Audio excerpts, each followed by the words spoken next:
ladies and gentlemen, Jason Hetland here with the RodeoRoundup.com. One more time, 2014 PBR World Finals. What an event that's starting tomorrow. And right now, my next guest, the director of PBR Livestock, Cody Lambert. Cody, what an outstanding bull race it's going to be this year, and an outstanding pen of bulls that you have put together personally to compete here at the World Finals. Well, they're good. Every year in the PBR, we just look for the best bulls in the world, and there's no secret that there's a lot of good bulls out there, and it's going to be a tough race, but we've got a lot, trying to live up to Bushwhacker, and he's retiring this week, and there's some bulls here that have a chance to beat him in this final race, but everybody's sentimental favorite will be Bushwhacker. I hope he wins it. He's the greatest bull I've ever seen, but I think Asteroid's probably going to beat him.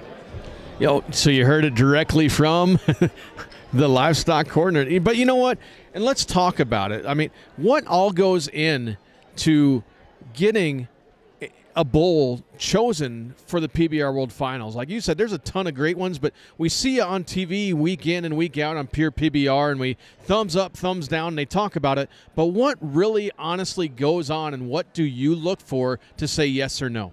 Well, I just score every bull, and I've got to assume that they're going to get ridden at some point. I want the toughest ones there is to ride, but when they do ride them, I want the highest scores. So I picked that bull. That I think if there are two bulls that are equally tough to ride, and they've both been bucked 15 times this year, and they've bucked all their riders off, but one of them I feel like they'll score 92 points, and the other one I think they'll score 86 points. The one they'll score 86 points on gets to stay home, and the one that they'll score higher on gets to come to the World Finals. And I'm not always right, and it's not an exact science, but I have been doing it for a long time, and I watch the bulls, and there are traits in their bucking that I look at, and that I can see that one of them might get tired or run out of air by the end of 8 seconds, or one of them might get stronger as the ride goes on, and that's the way I separate them. And let's transition from the bulls that are chosen for the World Finals to the World Championship bull race. We have 8 bulls that, honest to God, any day of the week, they have 2 times to buck for the World Championship. Any one of them can falter.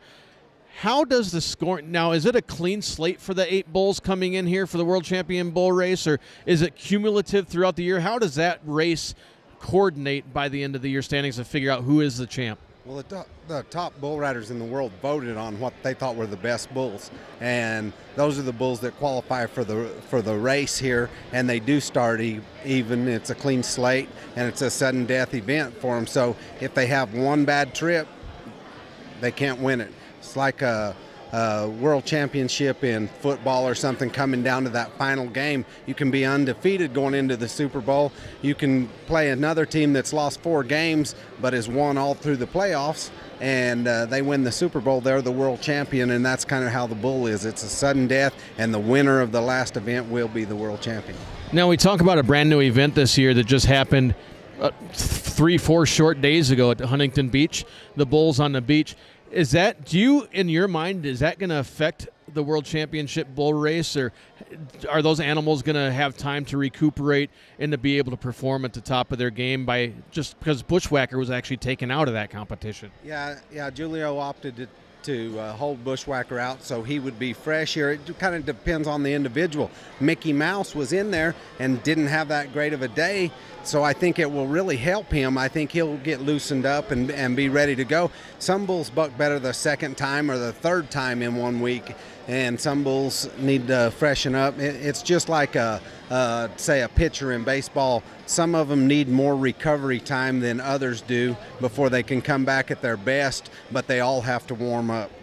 And well said. I know that the Ring of Honor is just about ready to get started, but I appreciate your time to visit with us here at what a great Tuesday night it is at the Heroes and Legends and Ring of Honor. Cody, thank you so much. Well, thank you. All right, ladies and gentlemen, Jason Hetland here with the Rodeo Roundup, Cody Lambert, and Jason Hetland at 2014 PBR World Finals.